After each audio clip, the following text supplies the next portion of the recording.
Siren, tidur di dalam kelas itu suatu tindakan yang benar atau salah? Salah, Bu. Nah, kita sebagai manusia biasa tentu pernah membuat kesalahan.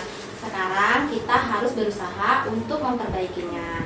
Nah, Siren tentu punya alasannya ya kan? Kenapa Siren tidur di dalam kelas? Saya ngantuk, Bu, karena tadi malam saya begadang. Kenapa Siren bergadang? Karena saya nonton Yakin sampai hari malam. Kemudian Siren masih ingat nggak dengan keyakinan kelas kita yang sebelumnya pernah kita buat? Ingat, Bu. Nah, menurut Siren, keyakinan seperti apa yang telah Siren tidak sesuai dengan tindakan Siren sekarang? Aktif dalam kegiatan pembelajaran. Nah, sekarang kenapa kita harus aktif dalam pembelajaran? Karena bisa menambah ilmu dan wawasan saya, Bu. Nah, sekarang apa solusinya agar Siren tidak terlambat lagi, tidak tidur lagi di dalam kelas? Saya tidak akan bergadang lagi, Bu. Saya akan tidur lebih cepat dan mengurangi menonton Yakin. Nah, baik sekali Siren, bagus sekali. Semoga Siren nanti tidak lagi berbuat seperti itu ya nak. Harus ada perubahan yang lebih baik lagi. Nah, Ibu yakin dan percaya Siren pasti akan terus sukses jika terus konsisten dengan apa yang Siren katakan tadi. Oke, sekarang terima kasih ya nak. Oke, Siren silakan kembali ke kelas.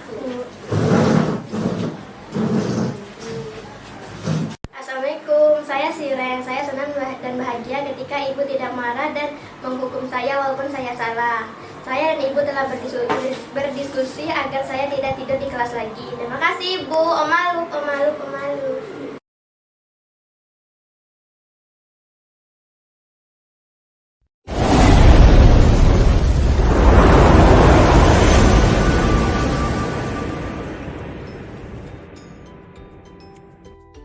Assalamualaikum warahmatullahi wabarakatuh. Waalaikumsalam warahmatullahi wabarakatuh. Selamat sore Bapak Ibu yang hadir pada kesempatan kali ini. Puji syukur kita panjatkan kepada Allah Subhanahu wa taala karena diberikan kesempatan sehingga kita dapat mengikuti dalam proses pengimbasan modul 1.4 penerapan disiplin positif dari calon guru penggerak angkatan 10 SMK Negeri 5 Kota Jambi. Yang saya hormati kebetulan hari ini kepala sekolah yang tidak berkesempatan hadir. Yang saya hormati wakil kepala sekolah SMK Negeri 5 Kota Jambi, Dewan Guru yang berkenan hadir, dan tentunya CGP Bu Siti Komariah yang saya banggakan. Hari ini adalah salah satu proses dari pendidikan program guru penggerak. Salah satunya adalah pengimbasan dari modul 1.4 berkenaan dengan disiplin positif.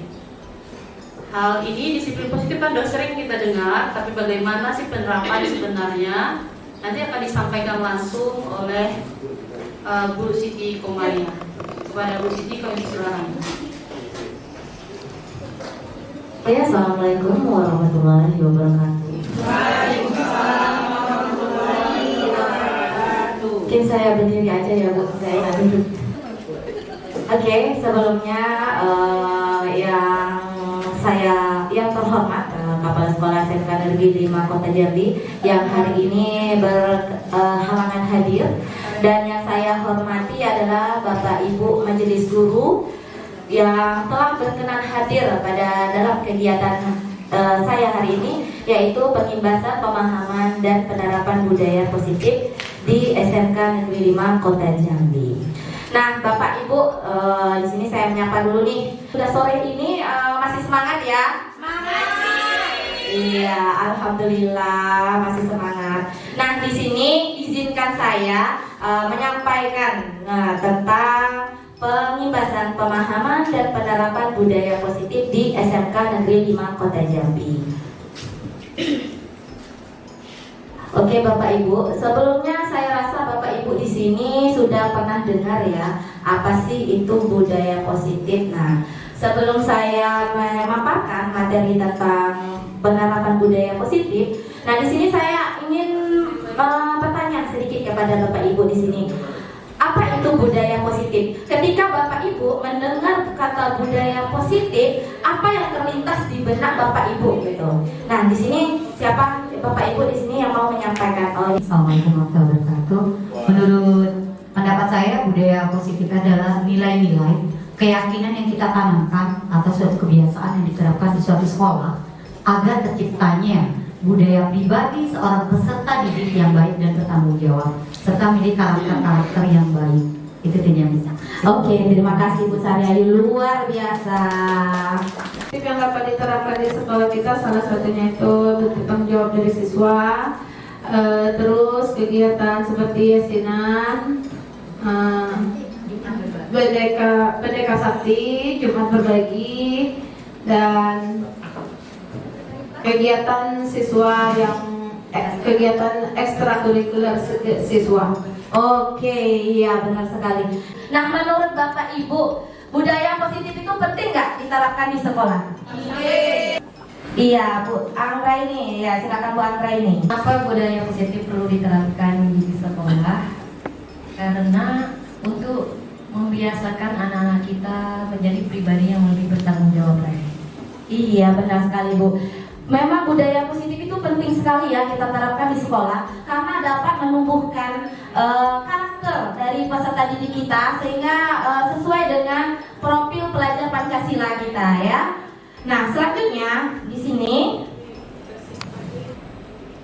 oke, selanjutnya kita sudah tahu ya apa itu sih budaya positif. Nah, di sini ya. Budaya positif itu seperti yang disampaikan oleh Ibu Saryayu tadi, merupakan perwujudan dari nilai-nilai kebaikan. Nah, nilai-nilai kebaikan seperti yang disampaikan oleh Ibu Desi, Ibu Anggra ini merupakan kebaikan atau keyakinan universal yang diterapkan di sekolah ya.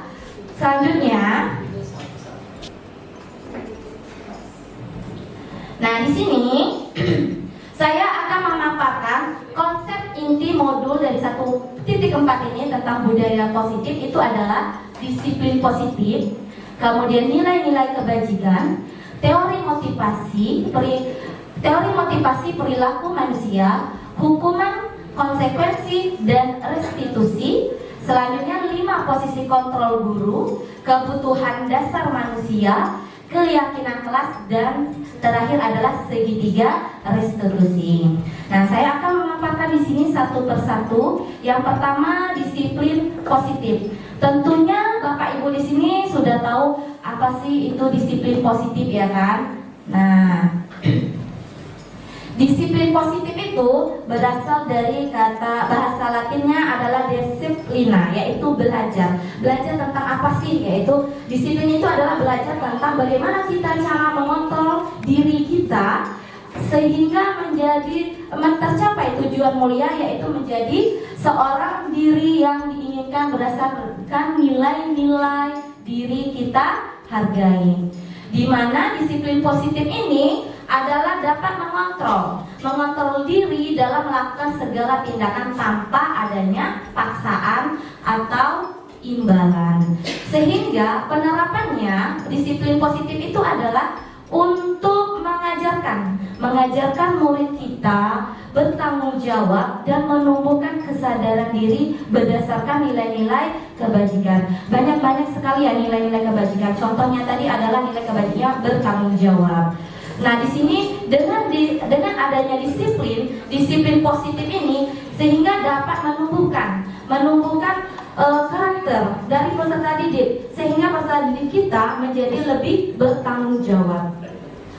Selanjutnya,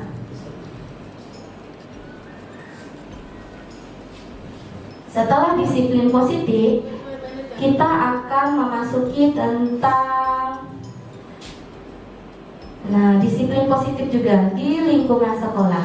Kenapa sih disiplin positif itu diterapkan sehingga menjadi lingkungan yang aman dan nyaman berbasis disiplin positif di sekolah akan berdampak secara maksimal pada berkembangnya karakter murid atau karakter dari peserta didik. Di mana sih kita mau lingkungannya yang seperti apa? Nah, lingkungannya di sini sekolah yang kita cita-citakan yaitu adalah pembelajaran yang berpihak pada murid. Nah, contoh kita berpihak, pembelajaran yang berpihak pada murid adalah sekarang di kurikulum Merdeka, murid itu atau peserta didik kita diberikan kebebasan untuk berpendapat, untuk berkreativitas, tanpa kita di sini adalah menuntut. Sebelumnya saya secara pribadi, sebelum saya pendidikan CGP ini, pembelajaran yang saya terapkan itu adalah menuntut di mana anak itu harus bisa, harus mencapai nilai KKM atau harus lebih KKM. Nah, setelah saya belajar di pendidikan CGP ini, saya mulai menyadari kalau seorang guru itu adalah sebagai fasilitator. Jadi harus menuntut peserta didik kita sesuai dengan kodratnya, baik kodrat alam maupun kodrat zaman. Selanjutnya,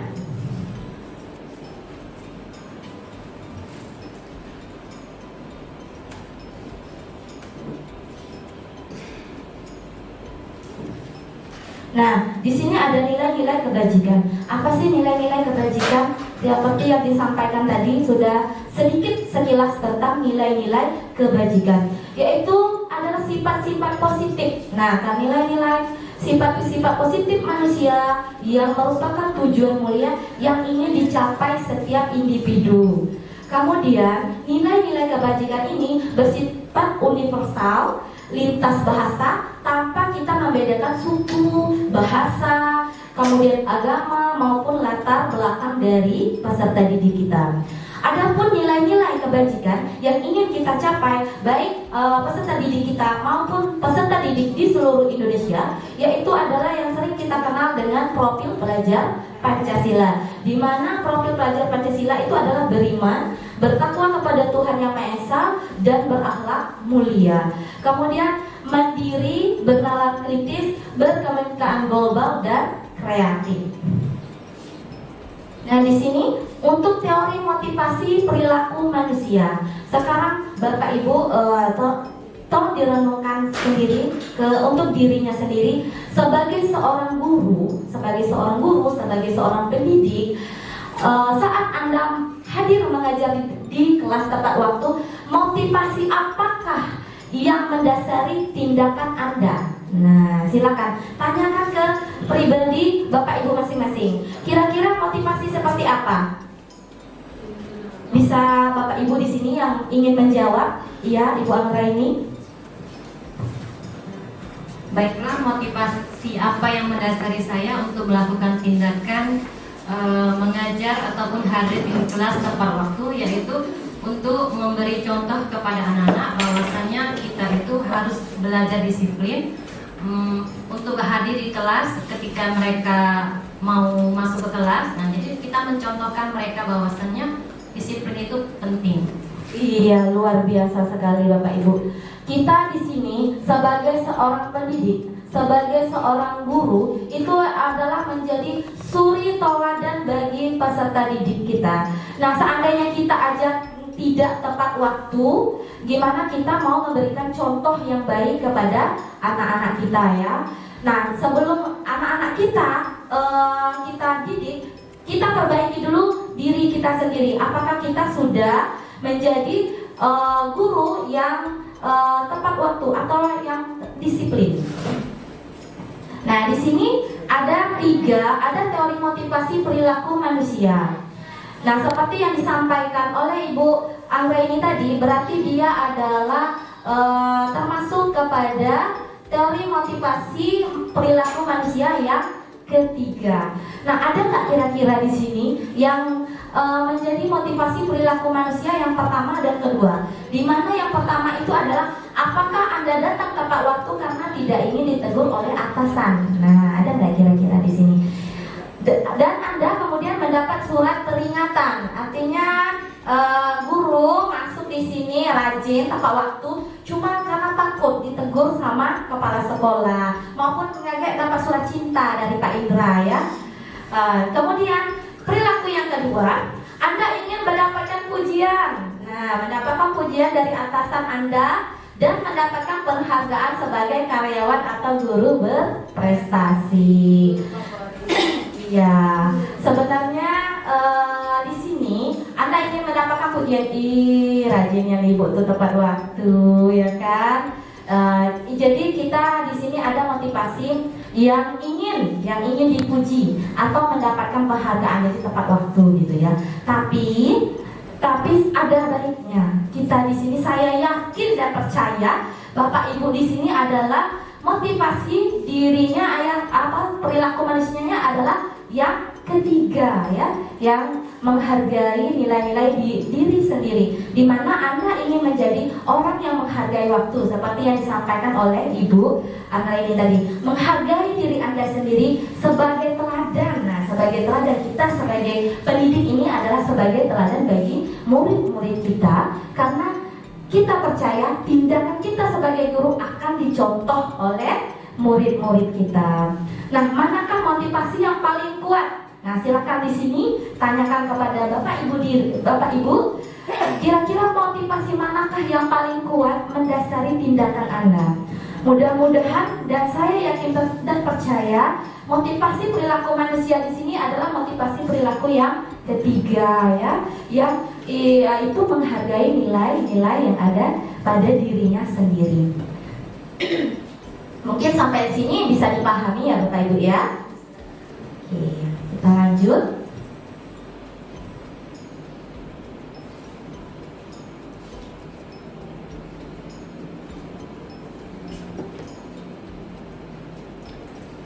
Nah, seperti yang disampaikan tadi, untuk teori perilaku manusia tadi ada 3, di mana untuk menghindari ketidaknyamanan akan hukuman itu adalah termasuk motivasi eksternal, yang itu motivasi yang dipengaruhi oleh dari luar, yaitu kita hadir tepat waktu, kita hanya untuk menghindari ketidaknyamanan atau hukuman atau panggilan. Nah, kalau dalam peserta didik kita sendiri, kira-kira di sini dalam peserta didik kita, apakah siswa yang hadir tepat waktu itu adalah siswa yang memang dari dirinya sendiri?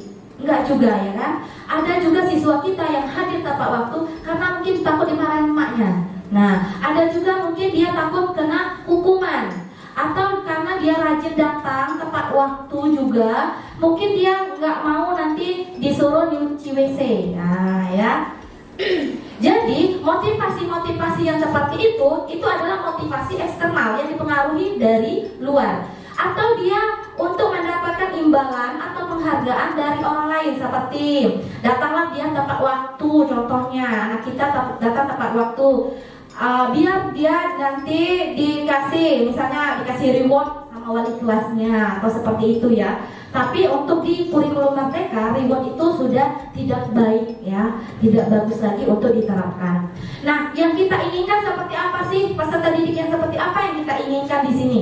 Yaitu adalah motivasi yang internal, yaitu dari dalam dirinya. Nah, motivasi yang seperti inilah yang harus kita tumbuhkan dari peserta didik kita, yaitu untuk menjadi orang yang mereka inginkan dan menghargai dirinya sendiri dengan nilai-nilai yang mereka percaya. Artinya, kita harus sebagai guru di sini menumbuhkan rasa motivasi dalam diri peserta didik itu sendiri, tanpa dia ada paksaan, tanpa dia ada mendapatkan imbalan. Seperti itu ya Bapak Ibu ya. Nah, selanjutnya, di sini saya mau minta pendapat Bapak Ibu lagi nih. Nah, menurut Bapak Ibu, dari ketiga jenis motivasi tadi, dari motivasi yang 3 tadi saya sampaikan adalah yang pertama dia hanya untuk menghindari hukuman, yang kedua untuk mendapatkan imbalan, yang ketiga adalah motivasi internalnya. Nah, dari tiga motivasi tadi, manakah yang saat ini paling banyak mendasari perilaku murid-murid kita di sekolah? Nah, di sini ayo Bapak Ibu, siapa yang ingin memberikan pendapatnya? Mungkin ayo sebelah sini Bapak Ibu. Nanti kita ada sesi ada sesi tanya jawab juga nanti. Di sini kan dijelaskan ada 3 motivasi. Kalau sebelumnya awal-awal sebelum mereka mulai belajar dimulai di sekolah ini, kita sering untuk makan yang motivasi yang satu ya. Tapi setelah mengetahui sebab itu tidak baik dan buruk, ternyata kita ubah menjadi internal yang ketiga. Jadi kita minta kepada lebih mengutamakan peserta didiknya. Jadi dia berkembang sendirinya, lebih baiknya kepada mereka agar dia mengetahui kalau terlambat hukumnya nanti bagaimana. Jadi kita akan mengenalkan pada anak bukan sanksinya, tapi kalau terlambat dan terlambat terus apa resikonya yang akan kamu temui. Jadi perubahan itu akan membuat pola pikirnya sendiri sadar bahwasanya mana yang harus aku lakukan. Itu yang sudah saya terapkan. Alhamdulillah banyak juga perubahan terhadap peserta didik. Itu didapat dari yang waktu Ibu Nopri kemarin. Terima kasih. Iya, bagus sekali Bu Sariayu. Yang penting di sini kita mau ada perubahan. Perubahan yang penting ada perubahan sedikit demi sedikit. Jangan tidak ada sama sekali. Yang penting kita di sini harus mau menumbuhkan rasa disiplin itu sendiri atau motivasi. Kita terus motivasi terus anak-anak didik kita ya. Kita ketahui di sini anak-anak didik kita itu motivasinya agak kurang. Nah, jadi gimana kita caranya supaya untuk terus memotivasi anak-anak kita supaya motivasinya itu adalah dari dalam dirinya sendiri. Artinya kesadaran dari dalam dirinya sendiri ya. Oke, terima kasih Bu Sariayu, luar biasa sekali. Oke, selanjutnya. Nah, di sini. Nah, di dalam budaya positif ada yang namanya hukuman, ada namanya konsekuensi, ada namanya restitusi. Kalau untuk hukuman dan konsekuensi, saya yakin dan percaya mungkin Bapak Ibu di sini sudah paham betul, sudah hatam lah saya rasa ya. Tapi untuk restitusi mungkin juga saya pribadi sendiri mungkin ini hal yang baru buat saya, karena saya mengenal restitusi itu sendiri dalam pendidikan guru penggerak di sini ya. Nah, di sini Bapak Ibu, menurut Bapak Ibu nih, apa itu hukuman? Nah, hukuman. Ayo, mungkin Bapak Ibu yang sebelah sini deh, ayo semangat, yuk. Yuk Pak Manto, Pak Eko Martono. Silakan Pak Manto. Menurut saya yang namanya hukuman itu ya sanksi. Sanksi itu diberikan kepada pelanggar. Itu yang dinamakan hukuman. Jadi setiap melakukan pelanggaran pasti harus ada mendapatkan konsekuensinya bentuk mungkin yang sewajarnya lah sanksinya itu. Saya rasa itu cukup. Oke, Mem Eka, silakan Mem Eka. Assalamualaikum Ibu. Waalaikumsalam. Baik, kalau menurut pemahaman saya, hukuman itu mungkin diberikan kepada pelanggar ataupun ya pelanggar ya, contohnya siswa-siswi kita yang melanggar. Tapi sebelumnya tidak ada pemberitahuan kalau kamu melakukan.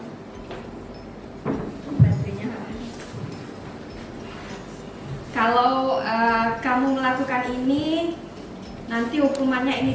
Kalau hukuman versinya tidak ada pemberitahuan. Jadi seketika kalau dia melanggar langsung bersihkan WC misalnya seperti itu. Tapi kalau konsekuensi sebelumnya ada arahan dulu. Kita buat kesepakatan kalau kamu melanggar ini yang akan kamu terima. Nah, kalau masalah restitusi, jujur ini baru pertama kali saya melihat apa itu sebenarnya restitusi. Kalau masalah hukuman dan konsekuensi sepertinya sudah biasa didengar. Nah, kalau restitusi ini kami belum tahu Ibu. Mungkin butuh penjelasan dari Ibu. Terima kasih. Oke, terima kasih Mem Eka. Mungkin dari yang lain Bapak Ibu mau menambahkan apa sih hukuman? Kemudian apakah hukuman itu sama dengan konsekuensi? Nah, kemudian apa perbedaan hukuman, konsekuensi, dan restitusi? Mungkin yang dua itu aja dulu. Apa itu hukuman? Apakah hukuman itu sama dengan konsekuensi? Mungkin Bapak Ibu di sini ada yang mau menambahkan lagi? Kembali kepada saya lagi, karena saya kaya dalam bicara dan berbagi ilmu dan mencari ilmu. Mohon maaf ya Mulia. Kalau menurut saya hukuman itu lebih kepada peraturan yang telah dibuat aturan disiplin sekolah. Namun dalam peraturan itu ada sanksi yang di dalamnya tegas dan nyata. Jadi kalau anak terlambat 3-4 kali maka kita akan panggil orang tuanya. Mungkin itu lebih karena hukumannya apa, anak itu langsung kita hukum membersihkan WC itu pada zaman kolonial Belanda atau pendidikan zaman kolonial itu dari Merdeka Mengajar ya, mengatakan itu. Kalau konsekuensi itu logisnya dapat membantu siswa belajar dari tindakan mereka. Jadi kita sudah tahu konsekuensi. Nah, ini terlambat. Kalau kamu terlambat terus, berisiko nggak kira-kira? Tanyakan kembali pada anak. Jadi anak yang menjawab, berisiko Bu. Kalau terlambat terus kenapa? Saya terlambat pembelajaran. Kalau terlambat pembelajaran jadi kenapa? Terus tanyakan, ada dialog kayak gitu. Akhirnya yang muncul anak itu mengetahui kasarnya, jika terlambat itu dalam pembelajaran dan tidak masuk dalam kelas, konsekuensinya dia akan dapatkan nilainya akan rendah. Gitu. Nilainya tidak akan mencapai kompetensi yang baik. Itu konsekuensinya. Kalau daripada restitusi ini sudah 3 kali ya, saya rasa dengan yang ketiga, cara untuk mencarakan disiplin positif bagi peserta didik tanpa menghakimi. Jadi guru atau kita ini tidak menghakimi siswa tersebut, malah kita memberikan kesempatan kepada siswa ini untuk bebas. Untuk bebasnya bukan bebas untuk bertindak negatif, tidak. Bagaimana dia bisa mengatasi situasi dan kondisi masalahnya, tapi kita arahkan ke arah positif. Jadi penyadarannya di restitusi ini, penyadarannya itu lebih menekankan kepada peserta didik. Peserta didiknya paham kalau perilaku yang dibuatnya itu salah dan tentu tidak akan mengulangi lagi. Ini tentu restitusi ini PR bagi kita semua yang belum terrealisasi dengan sempurna, belum di sini Bu Siti Komaria. Saya aja baru 1-2 orang siswa baru saya bisa restitusi, kalau yang lain belum. Itu PR juga bagi saya. Terima kasih Bu Saryayu, luar biasa sekali. Terima kasih Bu Saryayu, Ibu Mem Eka dan Pak Marto. Terima kasih Pak Marto. Nah, di sini apa itu hukuman dan apakah hukuman itu sama dengan konsekuensi dan apakah perbedaan dari hukuman, konsekuensi dan restitusi? Nah, di sini akan saya paparkan satu persatu tentang apa itu hukuman, konsekuensi dan restitusi. Oke. Seperti yang disampaikan oleh Bapak Ibu tadi, luar biasa sekali. Jadi hukuman itu adalah bersifat tidak terencana, tiba-tiba. Contoh misalnya, anak murid kita terlambat di sini ya. Misalnya dia terlambat masuk ke kelas, kita sudah masuk, dia terlambat. Kemudian kita panggil dia tanpa harus menanyakan alasannya kenapa dia terlambat atau apa, kenapa kamu bisa tidak tepat waktu. Nah, di sini kita langsung kamu lari lapangan. Nah, atau kamu cuci WC misalnya. Nah, itu adalah hukuman Bapak Ibu, karena dia tidak terencana dan tiba-tiba. Jadi hukuman itu adalah bersifat satu arah, di mana itu adalah dari gurunya sendiri, tanpa anak muridnya tahu hukuman, tanpa memberitahukan kepada murid. Murid hanya menerima. Nah, itu hukuman. Selain itu hukuman bisa bersifat fisik maupun psikis. Murid disakiti oleh suatu perbuatan ataupun perkataan. Jadi hati-hati di sini untuk hukuman itu. Mungkin anak kita yang sejenis siapa namanya Farhan Suhadan atau siapa. Mungkin kalau kita mengatakan hukumannya bersifat ucapan, mungkin anak yang terbiasa seperti itu santai. Tapi ketika anak yang pendiam kita beri hukuman secara ucapan, itu dia akan ingat seumur hidupnya, gitu ya. Jadi hukuman itu kalau bisa diminimalisirkan ya. Nah, sedangkan konsekuensi merupakan suatu kesepakatan antara guru dan murid, seperti yang disampaikan tadi oleh Bu Saryayu, Mem Eka, Pak Eko. Konsekuensi itu adalah yang disepakati antara guru dan murid atau yang telah disepakati oleh sekolah kita. Nah, misalnya dia seperti yang disampaikan Bu Saryayu, dia terlambat atau jarang ke sekolah. Konsekuensinya apa? Yaitu adalah pemanggilan orang tua, karena itu sudah diatur oleh peraturan sekolah. Nah, itu namanya konsekuensi. Sedangkan restitusi adalah proses menciptakan kondisi bagi murid untuk memperbaiki kesalahan mereka. Misal gini, anak kita terlambat datang ke sekolah, untuk restitusi itu kita jangan ngejudge atau menghukum, tapi panggil secara pribadi atau mengobrol, kemudian tanyakan alasannya kenapa. Karena anak kita seperti yang disampaikan oleh Pak Indra sebelumnya, anak tuh sering terlambat terus, jadi dihukum terus. Nah, sebagai kepala sekolah mungkin Bapak Indra kemarin bertindak, jadi ditanya kenapa, rupanya anaknya jalan kaki gitu. Jadi jangan kita langsung menghukum anak itu. Kita di sini restitusi itu adalah kita panggil anak kita, ajak ngobrol, kenapa, tanyakan alasannya. Kemudian kita kembalikan ke anak itu untuk mencari solusinya. Mencari solusinya dari permasalahan mereka. Misalnya dia sering terlambat, bangun kesiangan. Kita tanya kenapa nak bangun kesiangan. Misalnya main game. Nah, menurut kamu apa tindakan kamu selanjutnya agar kamu tidak terlambat lagi ke sekolah? Jadi di restitusi ini adalah anak mencari solusinya sendiri, solusi terhadap dirinya sendiri. Jadi dia akan berpikir gimana ya cara untuk supaya tidak terlambat, yaitu dengan cara tidak main game malam-malam, kemudian minta dibangunkan orang tuanya pagi-pagi. Nah, di situ adalah restitusi. Jadi disitulah perbedaan antara hukuman, konsekuensi, dan restitusi. Selanjutnya, oke, di sini silakan Bapak Ibu, hukuman atau konsekuensi. Jika mencatat 100 kali di dalam buku dengan kalimatnya saya tidak akan terlambat lagi karena terlambat sekolah. Nah, menurut Bapak Ibu apakah di sini hukuman atau konsekuensi? Hukuman. Iya, hukuman. Berarti sepakat ya, kita di sini adalah hukuman ya. Selanjutnya,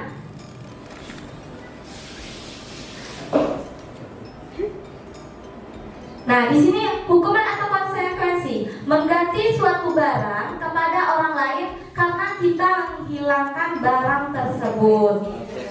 Iya, benar sekali, konsekuensi. Berarti setuju ya. Di sini adalah konsekuensi.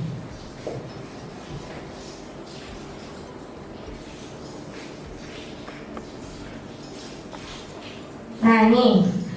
Misal anak kita Ridwan datang terlambat ke sekolah sekitar 20 menit. Pak Rido marah sekali karena Ridwan sudah sering kali terlambat. Tanpa berpikir panjang, Pak Rido memarahi Ridwan dan menyuruh berlari keliling lapangan basket sebanyak 10 kali. Nah, menurut Bapak Ibu, tindakan dari Pak Rido di sini adalah penerapan yang apakah dia penerapan hukuman atau konsekuensi? Hukuman. Iya, karena di sini kenapa di sini dia hukuman? Karena dia tanpa kesepakatan, tanpa lagi memberitahu anaknya. Jadi dia itu adalah hukumannya secara langsung dan tiba-tiba, tanpa anaknya tahu. Berarti di sini adalah dia penerapan merupakan hukuman.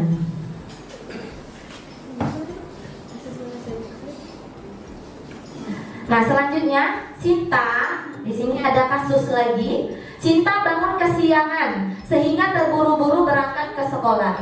Tanpa disadari, Cinta memakai sepatu putih. Ibu Retno sebagai guru piket hari ini melihat Cinta memakai sepatu putih.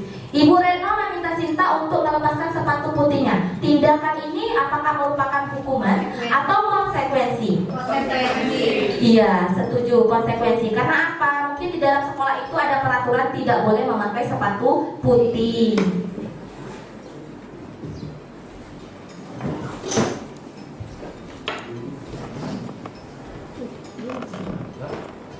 Oke, kita lanjutkan. Nah, di sini ada 5 posisi kontrol guru ya. Kita sebagai pendidik ternyata memiliki 5 posisi kontrol. Yang pertama adalah penghukum. Nah, yang kedua pembuat merasa bersalah. Yang ketiga pemantau. Yang keempat posisi kontrol guru itu adalah sebagai teman. Dan yang kelima adalah sebagai manajer. Nah, kalau untuk posisi kontrol guru ini masing-masing itu tugasnya seperti apa?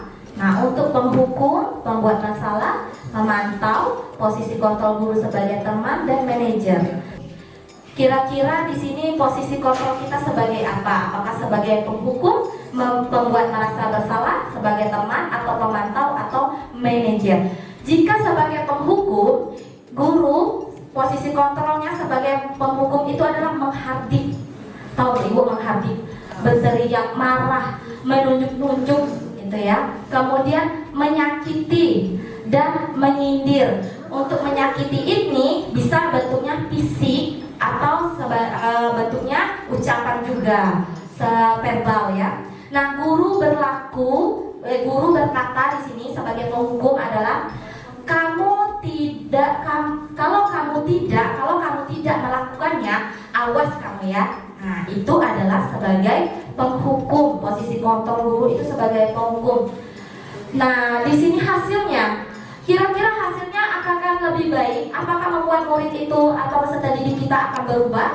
Nah, tentu tidak. Hasilnya adalah siswa didik kita menjadi pemberontak. Jadi pemberontak karena dia tadi ditekan, ada penekanan di sini. Kalau kamu tidak menuruti perintah bapak atau perintah ibu, awas kamu ya. Kan di situ ada penekanan. Jadi apa yang dirasakan murid kita yaitu yang menjadi pemberontak, menyalahkan orang lain. Saya tidak bu, saya tidak pak bu, itu bu. Nah, kan jadi menyalahkan orang lain. Atau dia menjadi pembohong, dia jadi berbohong. Bukan saya bu yang melakukannya gitu ya. Jadi seperti itu. Nah, kaitannya dengan dunia berkualitas adalah murid meletakkan guru di luar dunia berkualitas. Apakah murid sekarang menjadi berkata kalau muridnya pasti di sini adalah jika dia dihukum, muridnya akan berkata, sudahlah katanya. Kayak nanti kan seperti itu emang bapak itu, atau kalau memang seperti itu bapak itu gitu ya. Jadi itu adalah posisi penghukum. Kemudian pembuat merasa bersalah. Kalau pembuat merasa bersalah di sini dengan nada yang lembut, dengan nada yang pelan, tapi siswa kita merasa rendah diri atau merasa bersalah. Nah, contohnya di sini apa kata-kata gurunya kalau dia pembuat bersalah? Kamu seharusnya. Nah, kata seharusnya itu menjadi murid kita merasa bersalah, merasa dia rendah. Kemudian kamu sudah tahu, ibu lelah sekali ngurus kamu nih, atau membuat rasa bersalah, kamu lagi yang ibu urus. Nah, seperti itu. Itu adalah membuat rasa bersalah. Di mana di sini anak murid kita jadi dia menjadi berbohong atau merasa rendah diri atau merasa tidak pede jadinya karena dia merasa bersalah tadi ya. Kemudian teman, nah di posisi teman ini adalah sebagai membuat alasan-alasan ia untuk muridnya. Contohnya gini, ayolah lakukan demi ibu gitu, ayolah atau lakukan demi bapak, atau ibu sudah nolong kamu kayak gini gitu. Nah, masa kamu udah bantu ibu? Nah, itu sebagai posisinya adalah sebagai teman. Tapi di sini hasilnya apa? Kalau misalnya kita di posisi teman, itu anak kita jadi ketergantungan. Kenapa ketergantungan? Kalau tidak ada ibunya aku tidak bisa apa-apa. Kalau tidak ada bapak ini aku nggak bisa apa-apa gitu. Nah, jadi anak itu ketergantungan. Hasilnya ya. Nah, murid melakukan guru sebagai orang yang sangat penolong. Jadi sangat penolong di dunia dia yang berkualitas. Jika posisi kontrolnya adalah sebagai teman. Nah, sebagai pemantau. Kalau untuk posisi kontrol guru sebagai pemantau, yaitu menghitung dan mengukur. Menghitung mengukur di sini maksudnya seperti apa? Gini, kamu membuat kesalahan, kamu membuat tindakan yang tidak sesuai dengan peraturan sekolah. Apa peraturannya? Nah, itu sebagai pemantau. Kemudian apa sih hasilnya? Kemudian hasilnya adalah murid jadi menyesuaikan diri, bisa diawasi. Jadi murid itu merasa dirinya diawasi terus, dipantau terus oleh guru. Nah, kemudian sebagai manajer, apa sih posisi kontrol guru sebagai manajer? Untuk sebagai manajer, yaitu adalah mengajukan pertanyaan-pertanyaan seperti apa yang kita yakini, apa yang bisa kamu kerjakan untuk memperbaiki masalah ini. Nah, sekarang jika Bapak Ibu posisi kontrolnya yang sudah Bapak lakukan itu seperti apa? Apakah sebagai penghukum, apakah sebagai pembuat merasa bersalah, apakah sebagai teman, atau pemantau, atau manajer? Nah, menurut Bapak Ibu, posisi kontrol yang ideal untuk guru itu seperti apa? Apakah sebagai penghukum? Manajer. Iya. Jadi, posisi yang ideal untuk seorang guru itu adalah sebagai manajer. Sebagai manajer, walaupun kita bukan manajer perusahaan, tapi kita adalah manajer bagi peserta didik kita, ya. Iya, posisi yang ideal adalah sebagai seorang manajer, karena posisi kontrol seorang guru yang ideal adalah sebagai seorang manajer, di mana guru mempersilahkan murid untuk bertanggung jawab atas perilakunya saat serta mendukung murid untuk mencari solusi atas masalahnya. Jadi murid di sini, kalau kita sebagai posisi manajer, jadi murid itu adalah dia akan bertanggung jawab, akan mandiri, jadi tidak tergantung dengan guru. Dia mencari solusi permasalahan untuk dirinya sendiri. Nah, di sini ada beberapa pertanyaan Bapak Ibu. Mari kita di sini 5 posisi kontrol guru, yaitu patuhi aturan saya atau awas. Nah, di sini posisi kontrolnya sebagai apa? Iya, sebagai penghukum, ya, sebagai penghukum. Nah, kamu selalu saja salah. Itu sebagai kontrolnya apa?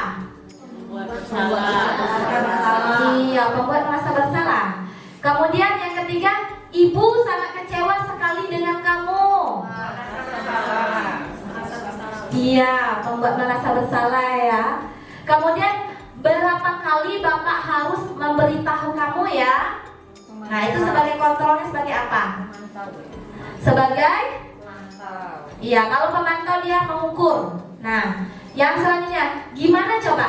Kalau orang tua kamu tahu kamu berbuat begini, itu sebagai posisi kontrolnya sebagai apa? Iya, pembuat merasa bersalah, gitu ya.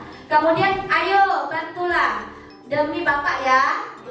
Iya, sebagai posisi kontrolnya adalah sebagai teman. Nah, kemudian ayo ingat, tidak bantuan Bapak selama ini. Teman. Iya, sebagai teman. Ya sudah, kali ini tidak apa-apa, nanti ibu bantu bereskan. Itu sebagai apa posisi kontrolnya? Merasa bersalah. Nah, ayo. Sebagai teman. Peraturannya apa? Sebagai apa? Peraturannya apa? Sebagai pemantau. Iya, sebagai pemantau. Peraturannya apa? Nah, kamu misalnya anak kita berbuat kesalahan, kamu tahu di situ salah. Jadi peraturan kita di sini berapa gitu. Nah, itu adalah sebagai pemantau. Apa yang telah kamu lakukan? Itu posisi kontrolnya sebagai apa? Manajer. Apa yang telah kamu lakukan? Pemantau. Ya. Sanksi atau pensinya apa? Nah, itu sebagai apa? Pemantau. Iya, karena dia mengukur. Apa yang kita yakini? Apa yang kita yakini? Kembali ke keyakinan kelas. Apa yang kita yakini? Nah, itu posisi kontrolnya sebagai apa?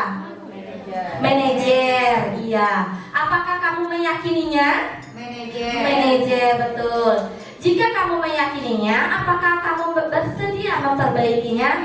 Manajer, ya, itu adalah posisi manajer. Jika kamu memperbaiki ini, hal ini menunjukkan apa tentang dirimu? Manajer. Apa rencana kamu untuk memperbaiki hal ini? Manajer. Iya, sebagai manajer. Di sini banyak sekali 5 posisi kontrol guru. Nah, di sini di pendidikan guru penggerak di sini, nah ini dia ya jawabannya Bapak Ibu. Saya akhirnya menyadari, saya selama ini mungkin keliru. Saya di sini kebanyakan sebagai penghukum, gitu ya. Penghukum, kemudian saya pembuat merasa bersalah. Itu posisi kontrol saya selama ini. Setelah saya mengikuti dunia guru penggerak, akhirnya saya tersadar luar biasa. Ternyata apa yang saya lakukan selama ini ternyata banyak kelirunya. Jadi di sini Bapak Ibu, marilah kita bersama-sama untuk memperbaikinya. Kita berubah sedikit demi sedikit. Misalnya dulu kita sekarang jadi penghukum atau pembuat merasa bersalah. Ayo mulailah dari teman dulu, kemudian ayo kita menjadi manajer gitu ya, untuk perubahan yang lebih baik untuk anak kita. Kalau kita sebagai penghukum, belum tentu anak itu mau nurut sama kita. Dia akan menjadi lebih tambah tidak termotivasi lagi gitu ya. Nah, di sini ada 5 kebutuhan dasar manusia. Yang pertama adalah kebutuhan untuk bertahan hidup. Seperti contohnya itu untuk bertahan hidup adalah makanan, kesehatan, dan rumah. Kemudian kebutuhan perasaan diterima atau oleh kelompok dan komunitasnya. Contohnya adalah keinginan untuk tetap terhubung dengan orang lain. Nih, itu contohnya ya. Kemudian kebutuhan akan kebebasan ataupun kebutuhan untuk membuat pilihan. Jadi dia mau bebas. Itu kebutuhan dasar manusia. Contohnya adalah kebebasan untuk membuat pilihan. Jadi anak kita itu mempunyai pilihan, mempunyai kebutuhan dasar manusia. Selanjutnya yang keempat, yaitu kebutuhan akan kesenangan. Contohnya adalah guru menjadikan suatu kegiatan pembelajaran yang menyenangkan. Dan yang kelima adalah kebutuhan akan penguasaan atau power. Jadi di sini saya menyadari anak-anak kita di sini memiliki karakteristik yang berbeda. Dia memiliki kebutuhan dasarnya. Jadi setiap tindakan anak kita itu memiliki tujuan. Contoh nggak usah jauh-jauh ya, anak saya sepertinya Lupi. Nah, mungkin ketika saya menjadi wali kelas beliau, banyak pengaduan dari guru-guru yang lain. Banyak, dia nih ini seperti ini. Nah, ketika saya panggil, ternyata kebutuhan dasar dia ada salah satu kebutuhan dasar dia yang kurang terpenuhi. Apa? Yaitu kebutuhan kasih sayang. Karena orang tuanya semuanya bekerja, jadi dia mengurus dirinya sendiri dan mengurus adiknya. Jadi setiap anak kita, tindakan yang dia lakukan itu adalah memiliki tujuan. Tujuannya apa? Ada kebutuhan dasar dari anak-anak didik kita yang tidak terwujud dari dalam dirinya, seperti itu.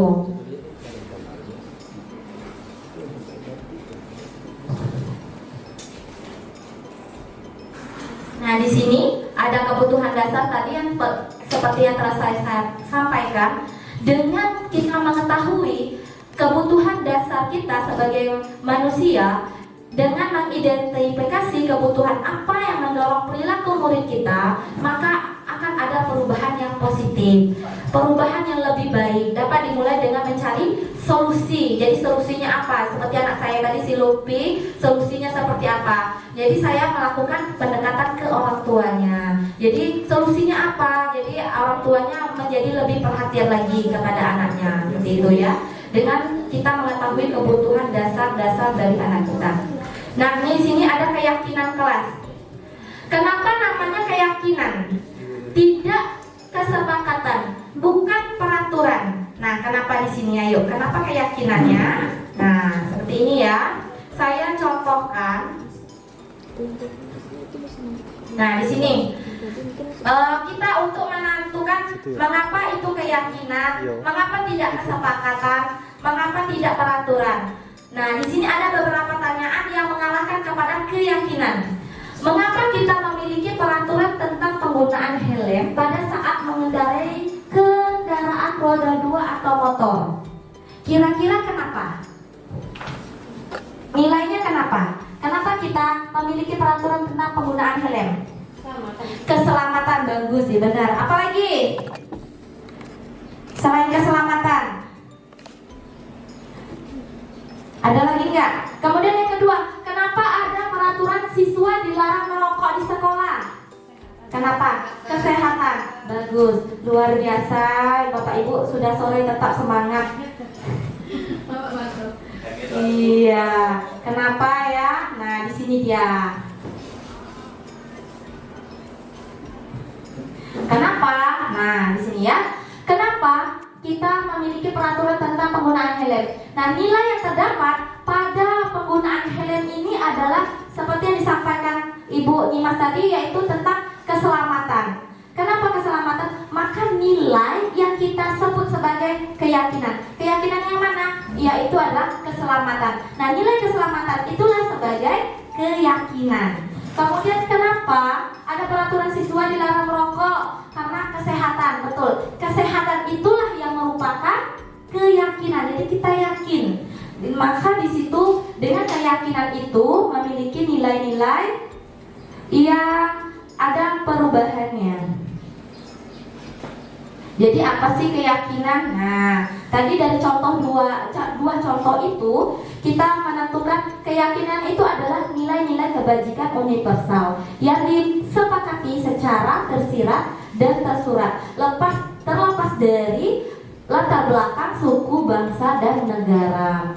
Nah, kalau misalnya itu keyakinan ya, pengertian dari keyakinan. Kalau keyakinan kelas, nah pasti keyakinan kelas salah satu disiplin positif yang bisa kita terapkan dalam membangun budaya positif di sekolah. Dengan adanya keyakinan kelas, di setiap kelas diharapkan dapat mewujudkan tujuan pendidikan yang berorientasi pada profil pelajar Pancasila.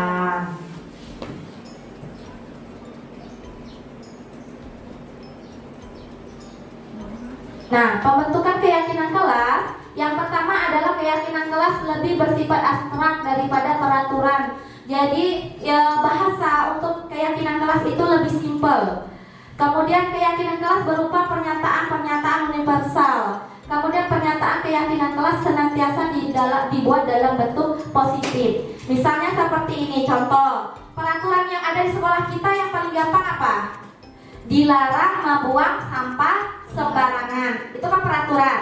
Nah, di keyakinan kelas kita ubah dari kata hal yang negatif itu menjadi kata positif. Contohnya apa?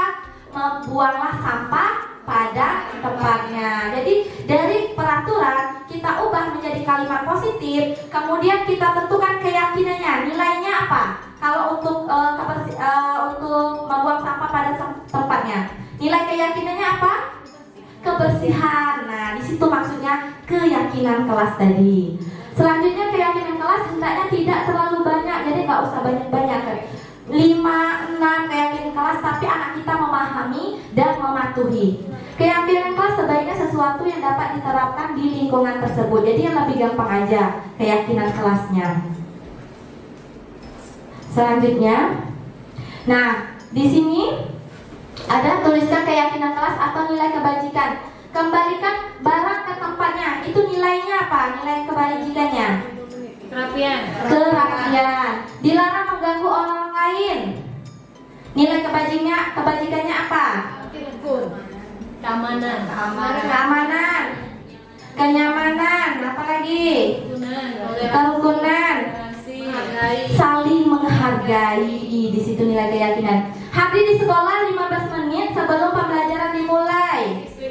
Disiplin ya, disiplin waktu, nilai kebajikannya ya. Dilarang melakukan kekerasan. Menghargai, kasih sayang. Kemudian apa lagi? Banyak sekali ya. Di sini dilarang menggunakan narkoba. Nilai kebajikannya adalah kesehatan ya. Kemudian bergantian untuk menunggu giliran. Nilai kebajikannya apa? Teratur. Budaya antri. Kemudian saling menghargai juga antara temannya. Dilarang merokok, tentunya kesehatan. Gunakan masker, itu adalah kesehatan. Berjalan di kelas dan koridor, iya, keselamatan. Nah, nilai kebajikannya itu adalah seperti ini. Nah, kembalikan barang ke tempatnya itu adalah kita mengajarkan nilai kebajikannya bertanggung jawab. Kemudian dilarang mengganggu orang lain, yaitu sama seperti jawaban teman-teman tadi, saling menghargai.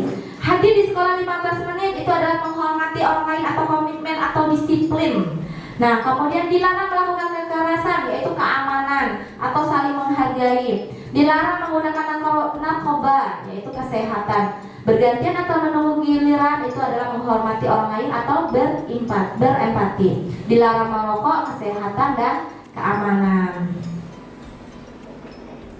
Selanjutnya, nah di sini nih saya buat keyakinan kelas sendiri. Kenapa saya membuat keyakinan kelas? Setiap saya masuk ke kelas, saya selalu menyampaikan keyakinan kelas saya sendiri. Di sini adalah keyakinan kelas. Saya untuk membuat keyakinan kelas tidak bisa oleh guru sendiri. tapi harus ada kolaborasi dengan siswa. Jadi guru bersama siswa membuat peraturan. Pertama peraturan sekolah dulu. Kemudian dari peraturan sekolah kita buat menjadi kalimat positif. Dari kalimat positif muncullah keyakinan. Keyakinan kelas saya jika saya mengajar yaitu adalah bekerja sama, menjaga kebersihan kelas. Dari kata tadi dilarang membuang sampah. Dari kalimat negatif dilarang membuang sampah, kita ubah menjadi kalimat positifnya, yaitu buanglah sampah pada tempatnya. Dan nilai kebajikannya di sini adalah bekerja sama. Saya bersama murid di sini membuat kesepakatan atau keyakinan kelas saya yaitu bekerja sama, menjaga kebersihan kelas. Kemudian saya juga di sini saling peduli, menghargai dan membantu. Keyakinan kelas saya sepakati bersama anak-anak. Yang ketiga menjaga dan meletakkan barang sesuai dengan tempatnya. Kemudian tepat waktu. Nah, anak saya keyakinannya adalah tepat waktu dan aktif belajar. Yang kelima adalah mengerjakan tugas tepat waktu. Oke, selanjutnya lagi ya. Segitiga restitusi. Nah, di sini setelah kita membuat beberapa hal yang budaya positif, terakhir kita adalah melakukan segitiga restitusi. Di sini saya melakukan segitiga restitusi. Langkah-langkah yang pertama untuk menentukan segitiga restitusi. Nah, pasti segitiga restitusi tadi sudah disampaikan sekilas. Restitusi itu adalah dialog antara guru dan murid, dan guru di sini mengadakan pendekatan, mengajukan pertanyaan-pertanyaan, sehingga murid itu adalah mencari solusi dari permasalahannya sendiri. Itu dinamakan dengan restitusi. Nah, sebuah diagram pemulihan bagi anak untuk melakukan kesalahan. Jadi fokusnya bukan untuk memperbaiki kesalahan, untuk memperbaiki pada diri anak setelah dia berhasil memecahkan atau mencari solusi dari masalahnya sendiri. Jadi anak di sini dibimbing oleh guru untuk mencari solusi dari permasalahannya sendiri. Segitiga restitusi ini suatu proses dialog. Nah, tadi sudah disampaikan proses dialog yang dijalankan oleh guru atau orang tua agar dapat menghasilkan murid yang mandiri dan bertanggung jawab. Adapun di sini segitiga restitusi yang pertama adalah menstabilkan identitas. Yang kedua, validasi tindakan yang salah. Dan yang ketiga adalah menanyakan keyakinan. Jadi seperti saya tadi sudah membuat keyakinan. Nah, kemudian untuk menstabilkan identitas dan memvalidasi tindakan yang salah. Nah, di sini menstabilkan identitas, guru akan bergeser dari penilaian stimulus respon menjadi proaktif. Yang kedua, mengenali dan mengakui kebutuhan murid untuk dapat memperbaiki hubungan dengan murid. Jadi gini, misal contoh anak saya pas saya ngajar, dia tidur dalam kelas. Nah, kan lumayan tuh dia tidur dalam kelas kan. Jadi tindakan saya seperti apa? Saya melakukan restitusi dulu. Saya panggil anak itu. Langkah pertama adalah menstabilkan identitas. Kita ajukan pertanyaan, apakah perbuatan yang kamu lakukan itu tidur dalam kelas itu benar atau salah? Gitu ya. Kita menstabilkan dulu identitasnya. Jadi kita jangan menghukum anak itu langsung atau memarahi, jangan. Tapi kita lakukan dialog. Kita tanyakan, apakah tindakan yang kamu lakukan tidur di dalam kelas itu, apakah perbuatan yang benar atau salah? Atau misalnya anak kita contoh melakukan terlambat datang ke sekolah. Jadi kita adakan pertanyaan dulu, mengapa perbuatan kamu terlambat di sekolah itu benar atau salah, gitu ya. Jadi menstabilkan identitas dulu. Kemudian baru kita memvalidasi tindakan yang salah.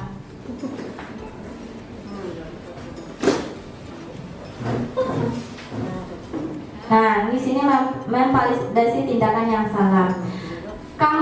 Pertanyaannya kamu ajukan seperti ini. Kamu bisa saja bertindak lebih gegabah dari itu, atau kamu bukan melakukannya tanpa suatu alasan. Atau gini, misalnya dia tidur di dalam kelas. Pertanyaannya yang ini contoh tadi, dia kasusnya anak tidur dalam kelas.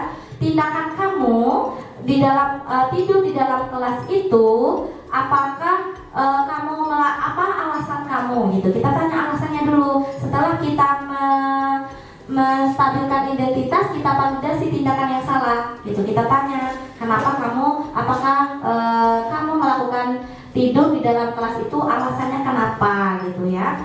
Kemudian setelah kita validasi tindakan yang salah, kita lanjutkan dengan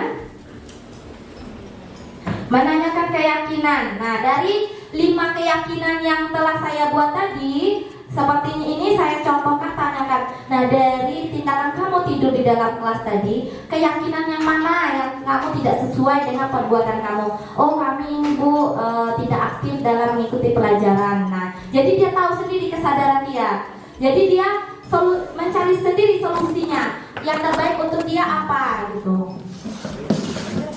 Nah, di sini itu adalah tentang tahapan segitiga restitusi. Hal-hal yang perlu diperhatikan dalam segitiga restitusi yaitu perilaku yang salah perlu dikaitkan dengan nilai-nilai atau keyakinan-keyakinan yang telah disepakati. Jadi kita perbaiki nilai-nilai atau keyakinan-keyakinan yang telah disepakati tadi bersama guru dan murid. Yang kedua, kesediaan orang yang melakukan kesalahan untuk memperbaiki masalah dan seterusnya. Nah, sini dengan memahami struktur penerapan segitiga restitusi, diharapkan guru dapat menerapkan posisinya. Baik posisi kita tadi seperti yang disampaikan, ada 5 posisi kontrol kita tadi ya, sebagai manajer, dengan mengajukan pertanyaan-pertanyaan yang bermakna yang dapat membuat murid menjadi lebih percaya diri dan bertanggung jawab. Jadi kita, posisi yang ideal bagi kita di sini adalah sebagai manajer. Nah, Bapak Ibu, mungkin hanya itu yang dapat saya sampaikan ya. Saya ucapkan terima kasih. Saya akhiri. Assalamualaikum warahmatullahi wabarakatuh. Terima kasih Bu Siti yang telah memaparkan teori yang sangat mendalam dan padat. Baik Bapak Ibu, boleh mengajukan pertanyaan kalau mau didiskusikan. Oke, silakan Bu Dian. Terima kasih atas kesempatan yang diberikan. Assalamualaikum warahmatullahi wabarakatuh. Waalaikumsalam warahmatullahi wabarakatuh. Sebelumnya saya ucapkan terima kasih kepada Ibu Siti Komaria karena sudah memberikan pencerahan kepada kami guru-guru mengenai budaya positif ini. Begini Bu Siti Komaria, ini mungkin sekaligus sharing juga tentang posisi kontrol guru. Ada 5 posisi kontrol guru yang kami dapatkan tadi, ilmu baru ya.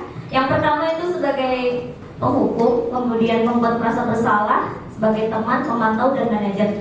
Tadi dikatakan bahwa di kurikulum Merdeka ini kita mencoba untuk memposisikan diri kita sebagai manajer.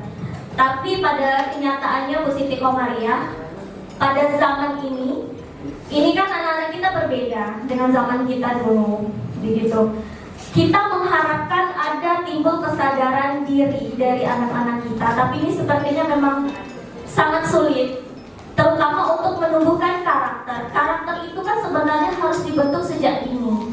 Kalau sudah besar seperti ini, untuk membentuk karakter itu sungguh sangat sulit kalau tidak kita budayakan hal-hal yang positif tadi. Nah, untuk memposisikan diri kita sebagai manajer, jujur kalau dari saya itu mencoba untuk mengarah ke sana. Jadi ketika saya mencoba untuk meminta tolong kepada anak, nah bisa gak tolong ibu angkat kursi? Dengan kata-kata seperti itu yang saya rasa itu sudah dengan baik saya minta tolong. Bukannya mereka itu senang membantu, nah bisa tolong ibu, mereka langsung memalingkan wajah, kabur. Bagaimana kita tidak emosi, Bu? Jadi langkah apa yang saya lakukan? Kamu, tolong bantu angkat kursi. Jadi sehingga saya mau mencoba untuk mengontrol diri saya sebagai manajer, jadi sulit, Bu, gitu. Jadi secara tidak langsung dengan menghukum, saya merasa itu lebih efektif dibandingkan dengan ibu manajer. Tapi kalau untuk menimbulkan kesadaran diri siswa, itu berarti kita butuh proses yang lama. Ya, perlu ada komunikasi yang lebih dalam dan terus menerus. Mungkin itu bagi siswa yang seringkali melakukan kesalahan dan berulang-ulang, tentunya kita perlu ada observasi lebih jauh, gitu ya. Jadi kita pun bisa memberikan motivasi atau mencari jalan keluar dengan mengontrol diri kita sebagai manajer tadi. Tapi kalau untuk hal yang seperti saya sampaikan tadi, Ibu, jujur saya harus menjadi penghukum, Ibu. Ya begitu. Dan mungkin ini menjadi saran ya dari saya, mungkin Ibu, kalau budaya positif ini, kemudian pembentukan karakter siswa ini, alangkah lebih baiknya tidak hanya kita guru saja yang mendapatkan ilmu ini, tapi orang tua. Ya, karena ini, semua ini, itu pasti dari orang tua dulu. Bagaimana mereka itu, budaya mereka di rumah seperti apa, cara mereka berperilaku dengan orang tua seperti apa. Karena itu pasti akan terbawa dan menjadi karakter dalam diri mereka yang menurut saya itu sulit untuk diubah untuk usia mereka yang sudah SMK ini. Dari etika dan sopan santun, itu pasti teman-teman semua merasakan hal yang sama. Dan untuk mengubah karakter tersebut sungguh sangat sulit kalau ya perlu proses yang lama dan pendekatan yang lebih dalam lagi kepada siswa kita. Jadi ini menjadi PR kita bersama bahwa kita perlu banyak-banyak bersabar dan terus mencoba bagaimana kita bisa mengubah karakter anak ini dan membudayakan budaya positif di dalam diri mereka. Mudah-mudahan bisa. Demikian Ibu, terima kasih. Assalamualaikum warahmatullahi wabarakatuh. Luar biasa, tepuk tangan dulu untuk William dari pemaparannya ya. Oke, ada mau ditambahkan? Oke, mungkin di sini saya akan menambahkan juga, betul seperti yang disampaikan oleh Ibu Dian tadi. Kita pengen pengen posisi yang sebagai manajer. Saya pun juga sama. Saya yang mendapatkan ilmu yang dari guru penggerak di sini, saya merasa sangat bersalah. Pertama sekali, saya merasa bersalah. Kenapa? Saya dulu posisi kontrol saya adalah sebagai penghukum dan pembuat masalah. Jarang sekali saya melakukan posisi kontrol saya sebagai teman. Nah, tapi pada kenyataannya seperti yang disampaikan oleh Bu Dian, sangat-sangat luar biasa. Tantangannya sangat luar biasa gitu ya. Tapi tidak salahnya kita untuk mencoba yang lebih baik ke depannya. Sedikit, walaupun seperti kata Ibu Dian tadi, membutuhkan waktu, memang butuh waktu. Tapi setidaknya kita perlahan-perlahan gitu ya. Kita sedikit melakukan hukuman. Sedikit demi sedikit, yang penting kita ada perubahan yang lebih baik dalam diri kita, sehingga anak murid kita juga ada perubahan juga. Jadi di sini kita tidak, betul seperti kata Ibu Dian tadi, tidak bisa guru sendiri, tapi kita harus ada kolaborasi, harus ada pendekatan lagi ke orang tua. Jadi ilmu yang pertama didapatkan seorang anak itu adalah dari keluarga, gitu ya. Jadi dari keluarga itulah pembentukan karakter. Kita di sini sudah bentuk yang seperti itu. Jadi kita tinggal memoleskannya saja, gitu ya. Tapi jangan putus asa Bapak Ibu. Saya yakin dan percaya kita di sini pengen ada perubahan baik dalam diri kita maupun dalam sekolah kita, gitu ya. Mungkin hanya itu yang dapat saya sampaikan, Bu Dian. Terima kasih. Mungkin ada lagi dari teman-teman. Assalamualaikum warahmatullahi wabarakatuh. Sedikit menambahkan melihat dari keadaan fakta dan kenyataan kita di lapangan. Iya. Beda kasus, beda lagi bedahnya ya Bu Dian. Iya. Kalau tadi Bu Dian meminta tolong sama siswa secara baik, udah sulit ya. Alhamdulillah kalau saya di sini minta tolong sama siswa 10, 11, 12 mau gitu. Iya, sambil marah-marah tapi ya. Ya, itu kalau saya tuh kalau minta tolong, alhamdulillah nggak pakai marah Pak Eko. Terus terang saya katakan, kalau ibu terima kan, itu nama ada udah dari kayak kata dia nih gitu. Itu jujur aja lah intinya. Tapi saya kalau nyuruh sholat sama upacara, kebetulan saya pikir Senin itu dalam dari pikir Senin saya tetap membantu teman sohib saya sering gitu. Jerit-jeritnya sampai hilang rokok saya rasanya gitu kan. Karena saya tidak mau di mikrofon. Kalau di mikrofon kata puskesmas itu suara saya habis udah. Malu lah saya. Jadi saya tidak mau lagi pakai ini. Saya jerit aja. Nah, itu jadi pada kata lo mana ada kasihan ibu rasa-rasa jadi ini tadi Ya, sebagai posisi pembuat masalah. Dan tuh, saya juga sering merasa sebagai teman gitu. Ada yang itu tadi. Jadi kalau lihat dari 5 posisi kontrol tadi ada hukuman dulu itu Pak Eko sering jujur. Terus membuat masalah itu sering kali dulu. Ya. Dan tuh belajar lagi Mbak saya teman kebanyakan. Alhamdulillah sekarang udah mulai mau ke manajer jujur. Jadi kalau untuk ngasih narik siswa untuk beres-beres, bantu ke ini dan tidak enggak ada. Insya Allah mukanya seri enak, kerjanya beres. Itu aja Bu Siti Komariah. Terima kasih. Tambahan, tolong sosialisasi ke siswa kita. Hari ini saya rasa luar biasa sekali para bapak ibu guru sudah berpartisipasi aktif.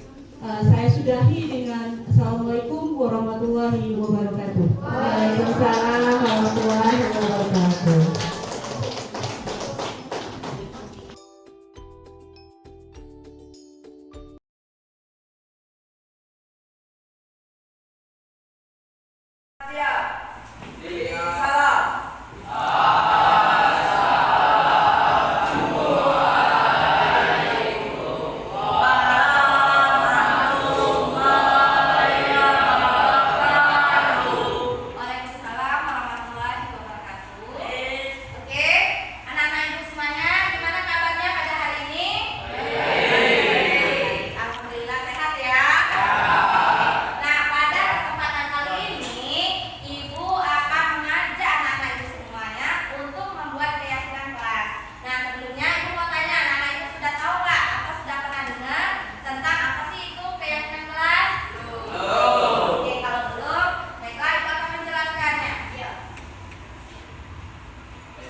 Perkenalkan, nama saya Ibu Sabra dari kelas 1. Saya sangat senang membuat keyakinan kelas. Keyakinan kelas sangat penting karena dapat menumbuhkan rasa empati. Assalamualaikum warahmatullahi wabarakatuh. Perkenalkan, nama saya Raden Erani Pratama Wijaya, kelas 10 TO1. Saya sangat semangat membuat keyakinan kelas karena keyakinan kelas itu sangat penting, dapat membuat saya disiplin dan menghargai waktu. Assalamualaikum warahmatullahi wabarakatuh. Perkenalkan, nama saya Ibu Sabra. Saya dari kelas 10 TO1. Saya senang sekali membuat keyakinan kelas karena keyakinan kelas sangat penting karena lebih menghargai orang lain.